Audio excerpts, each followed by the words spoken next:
안녕하세요. 여러분들의 투자 뼈대를 만들어드리는 현금흐름 전문가 양재션입니다. 아파트 경매 물건을 낙찰받았을 때 경락잔금 대출을 어떻게 받을 수 있는지, 어떤 종류의 대출이 있는지 이런 것들을 좀 궁금해 하시는 분들이 꽤 많아요. 그래서 오늘은 핵심적인 부분만 쫙 모아가지고 이 아파트 그리고 빌라와 같은 주거용 경매 물건에 대한 경락잔금 대출 총정리를 한번 해서 보여드리도록 하겠습니다. 우리가 이 부동산으로 경락잔금 대출을 받는다. 그건 바로 부동산 담보대출입니다. 그리고 이제 어떤 분들은 경락잔금 대출은 일반적으로 우리가 매매를 했을 때 받는 담보대출과 다를 것이다 이렇게 생각을 하는데요. 기본적인 규제나 특성은 다 똑같습니다. 아시겠죠? 그래서 이 기본적인 부동산 담보대출에 대한 큰 두 분류부터 우리가 알아야 될 것 같아요. 자, 첫 번째는 가계자금대출이라는 부동산 담보대출의 한 종류가 있을 것이고, 두 번째는 사업자 담보대출. 이렇게 크게 두 가지로 나뉘게 됩니다. 자, 가계자금대출로 우리가 이제 경락자금대출을 받게 되면 DSR과 대출 한도 규제가 들어가게 됩니다. 여러분, DSR에 대해서는 지금 설명할 시간이 많지는 않겠지만, 내 소득 대비 어느 정도만 그 대출을 해주겠다. 이렇게 하는 거거든요. 예를 들어서 내 연봉이 5천만 원이면 한 3억 몇천 정도의 주택담보대출금이 나올 것입니다. 1억이면 한 7억 정도까지도 나올 수도 있겠죠. 예. 그리고요, 대출 한도 규제가 또 있는데, 규제 지역에는 현재 1주택자는 50%까지 대출을 해줍니다. 다주택자는 규제 지역 안에서 30%까지 대출을 해줄 거고요. 만약 규제 지역이 아닌 대부분의 현재 비규제 지역인데, 대부분의 이런 비규제 지역은 첫 집을 마련할 때 LTV 70%, 그리고 이제 다주택자는 60% 이렇게 현재 정해진 대출 한도를 가지고 있습니다. 경락자금 대출도 가계자금 대출로 받을 때는 이와 같은 규제를 적용받게 됩니다. 자, 그런데요, 우리가 아파트나 빌라도 가계자금 대출이 아닌 사업자 담보대출을 통해서도 경락자금 대출을 받을 수가 있습니다. 사업자 대출의 장점은 DSR과 대출 한도 규제가 없는 겁니다. 그래서 우리가 경매로 받으면 감정가의 70%, 낙찰가의 80%까지 충분히 받을 수가 있습니다. 사업자 대출은요. 물론 가계자금 대출도 비규제 지역이고 DSR에 대해서 내가 소득이 많이 있다면 감정가 70과 낙찰가 80 중 낮은 금액으로 충분히 또 대출이 나오겠죠. 예. 그런데 가계자금 대출을 했을 때는 반공제 보험이라는 게 또 적용이 될 수가 있습니다. 이게 뭐냐면 우리가 대출을 LTV 70이다 그러면은 예를 들어서 1억이라고 하면 7천만 원을 빌려준다는 뜻인데요. 근데 은행에서는 반공제를 하게 됩니다. 이걸 하는 이유는요, 권리 분석을 배우신 분들은 알겠지만 은행이 근저당을 잡고 나중에 이제 배당을 받을 텐데요. 경매에 넘어가면 이때 은행이 배당을 받는 것보다 최우선 변제를 먼저 받아갈 수가 있습니다. 소액 임차인이 있다면. 그렇기 때문에 은행은 자기들이 이 배당금을 작게 받지 않기 위해서 처음에 대출을 해줄 때부터 최우선 변제금을 빼고 해주는 걸 반공제라고 하는데요. 예를 들어서 1억에 LTV 70%면 7천만 원을 빌려주는 건데 반공제가 서울이라서 5,500이야. 이러면 사실상 대출금은 거의 없게 되거든요. 그래서 이런 경우에는 반공제 보험이라는 거를 우리가 들면 반공제 없이 은행에서 LTV 70% 전액을 대출을 해줄 수가 있습니다. 그런데요, 우리가 만약에 경락자금 대출로 사업자 대출을 통해서 대출을 받는다면 이때 반공제 보험이 적용이 되지가 않습니다. 그래서 반공제를 하게 되면은 생각보다 이 주거용 부동산에서는 많이 공제가 돼서 대출 금액이 줄어들 수도 있다는 것은 사업자 대출에서 단점으로 말할 수가 있겠습니다. 자, 그러면 조금 더 디테일하게 들어가서요, 가계자금 대출은 또 어떻게 좀 두 가지로 나눠지는지 한번 적어 보도록 할게요. 내가 아파트나 빌라를 낙찰받아서 가계자금 대출로 대출을 받는다, 은행에서. 자, 그렇다면 첫 번째는 일반 주담대일 수가 있어요. 예, 일반 주담대면은 이제 당연히 DSR, 대출 한도 규제 이런 것들이 들어갈 수 있겠죠. 물론 비규제 지역은 한도 규제가 없습니다. 자, 그러면 이렇다면 이제 감정가의 70% 혹은 KB 시세의 70% 혹은 낙찰가의 80% 중 낮은 금액으로 될 수가 있습니다. 자, 그런데요, 우리가 꼭 일반 주담대만 받을 수 있는 게 아니라 경락장부대출에서도 기금대출을 받을 수가 있어요. 기금대출 어떤 게 있을까요? 디임도 대출이라든지 보금자리론이라든지 아니면 신생아 특례대출 이런 것들을 또 받을 수가 있어요. 예, 아무리 경락장부대출을 하더라도. 그리고 똑같이 생애 최초 80%도 쓸 수는 있습니다. 예, 낙찰가액 80% 가능하다 그러면 생애 최초 80%는 또 의미가 없을 수도 있겠네요. 자, 기금대출하면 좋은 게 뭐죠? DSR 안 보잖아요. 맞죠? DSR 안 보고 DTI를 보기 때문에 조금 더 소득 대비 넓게 받을 수가 있겠습니다. 이것도 똑같이 감정가의 70%, 낙찰가의 좀 낮은 금액으로 충분히 나올 수가 있습니다. 자, 이 두 개를 받아도 충분한 사람들도 많아요. 그런데요, 이제 이럴 수도 있습니다. 내가 DSR이 꽉 찼거나 아니면 이런 기금 대출이 안 되는 사람들도 많을 겁니다. 특히 다주택자들, 예, 아파트를 추가적으로 또 단타하는 이런 투자자들, 이런 분들은요, 가계자금 대출이 안 된다고 대출이 안 되는 게 아니에요. 두 번째, 사업자 담보대출을 받으면 됩니다. 사업자 담보대출 중에서도 첫 번째는 어떤 게 있을까요? 매매사업자 대출이 있을 겁니다. 자, 원래 사업자 대출이라는 건요, 집을 사는 용도로 대출이 들어가는 게 아니에요, 여러분. 예, 내가 어떤 사업자를 가지고 있고 이 사업의 운영자금으로 이 아파트를 담보로 대출을 받는 개념인 겁니다. 그런데 매매 사업자라는 건 이 아파트를 사는 자체가 사업의 행위잖아요. 그래서 우리가 매매 사업자 등록증을 갖추고 은행에 가서 매매 사업자 대출을 받을 수가 있습니다. 자, 매매 사업자 대출은요, 또 장점이 너무 많아요. 제가 따로 페이지를 들고 왔는데, 이거는 사업자 대출이기 때문에 DSR 안 보죠.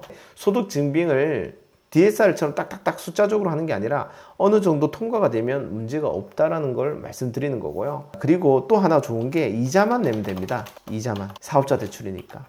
이 위에 가계자금 대출 같은 경우에는 아마 거치 기간이 거의 없이 원금 플러스 이자를 같이 내야 되는 경우가 많습니다. 하지만 사업자 대출은 이자만 오랫동안 내는 대출을 낼 수가 있습니다. 맞죠? 이것도 이제 근데 매매사업자 대출은 약간의 단점이 감정가의 60%와 낙찰가의 80% 중 낮은 금액으로 되고요. 또 단점이 하나가 있다면 바로 방빼기를 한다는 거예요. 방공제를 하기 때문에 이러면 대출금이 또 좀 줄어들 수가 있습니다. 자, 가계자금 대출은 다시 말하지만 방공제 보험이라는 게 있기 때문에 방공제 보험을 하면 이 감칠 낙찰을 풀로 받을 수가 있겠죠. 하지만 매매 사업자 대출은 방공제를 보험이 없기 때문에 방공제를 하게 될 건데요. 이것도 어떤 이금융권은 차주가 신용 점수가 매우 좋으면 또 방공제를 안 하고 빌려주기도 합니다. 예, 은행이 자기들 리스크를 끼고 하는 거니까요. 그렇게 할 수가 있겠습니다. 자, 매매사업자 대출은 다시 한번 설명드리면 감융 낙찰 중에 낮은 금액이고 DSR 적용 안 되고 이자만 내면 되고 초단타 할 때 너무 하기 좋죠. 매매사업자라는 게.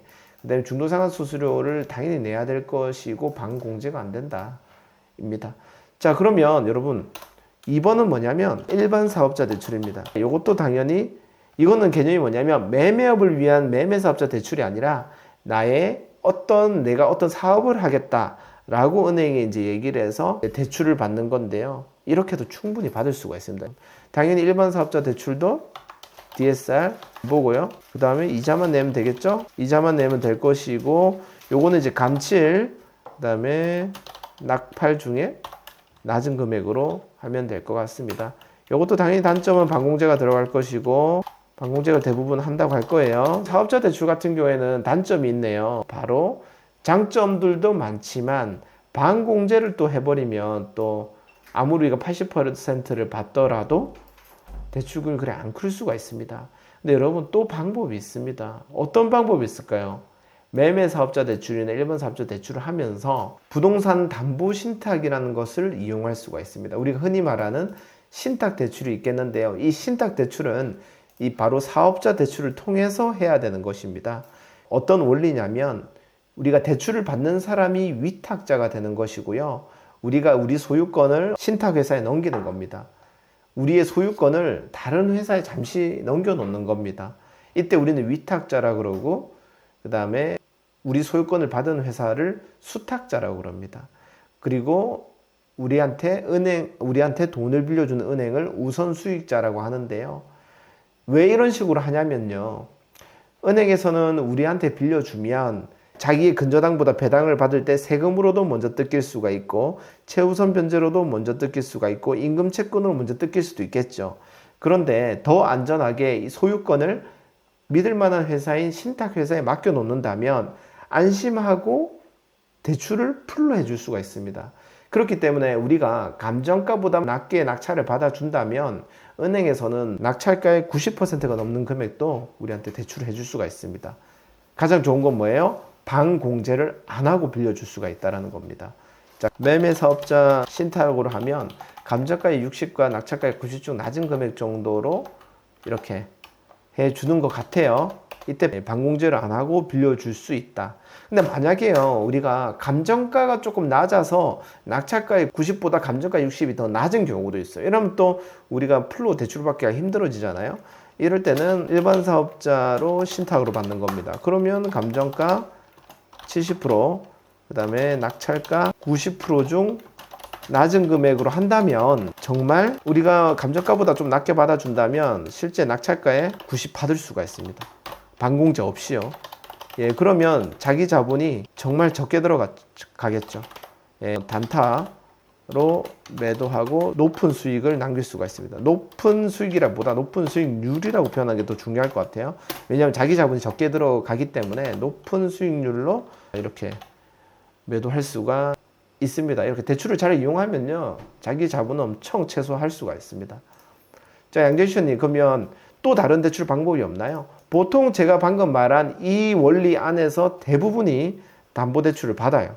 예, 이렇게만 한다면 여러분들은 결국 신탁대출까지 가면 90% 대출까지 받을 수 있는 거예요. 내가 DSR이 안 되더라도, 내가 이자만 내더라도 충분히 내가 반공제를 안 하더라도 이렇게 받을 수가 있는 거죠. 물론 신탁대출의 단점들도 있습니다. 예를 들어서 전세 보증금을 받으면 우리가 또 바로 은행에 상환을 해야 된다라든지, 보증금을 받으면, 그리고 이제 우리가 어떤 행위를 할 때마다 매우 복잡하고 허락받아야 될 게 매우 많다. 예, 그리고 이런 대출 승계가 어렵다. 이런 단점들은 충분히 있다라는 것도 말씀을 드릴게요. 그리고 법무비를 좀 몇십만 원 정도 더 요구를 하게 되고요. 법무사가. 좀 이런 단점들도 충분히 있다라는 점. 그래서 우리가 할 수 있는 대출을 골라서 하시면 됩니다. 예, 근데 이제 대출 상담사랑 얘기할 때 다양한 대출에 대해서 알려드릴 텐데, 오늘 제가 알려드렸던 이런 원리만 알고 대출 상담사랑 이야기를 한다면 여러분들이 조금 더 편안하고 더 자기한테 적합한 대출을, 상품을 찾을 수가 있을 겁니다. 지금 오늘 설명한 거는 1금융권이나 2금융권에 관련된 모든 대출 종류를 제가 설명을 했고요.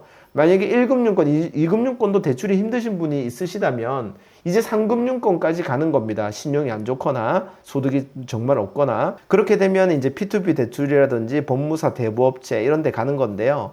꼭 그런 대출을 받으면 무조건 나쁘다라고 보는 건 아니지만 이율이 너무 높고 이제 한도가 더 커지기 때문에 좀 위험해질 수도 있는 겁니다. 그래서 이 영상을 보시는 분들이라면 상금융까지 꼭 가지 않아도 오늘 제가 알려드렸던 이 원리, 사업자 대출을 이용하고 그리고 신탁 대출을 이용한다면 충분히 2금융권 안에서도 90% 대출까지 가능할 겁니다. 만약에 소득이 없어도 신용카드나 건강보험료를 과거 1년 전 거를 산출해서 소득으로 증빙해서 또 해주기도 하거든요. 그렇게 해서 또 해주는 은행을 찾으면 되는 겁니다. 그래서 대출에 대해서 너무 겁먹지 마시고 충분히 이 원리를 숙지하시고 대출 상담사들에게 많이 문의를 해보세요. 그러면 충분히 어디선가는 빌려줄 수 있는 은행을 여러분들이 찾을 수 있을 겁니다. 아시겠죠? 오늘은 여기까지 하도록 하겠습니다. 여러분 구독과 좋아요 부탁드릴게요. You can do it. Nice.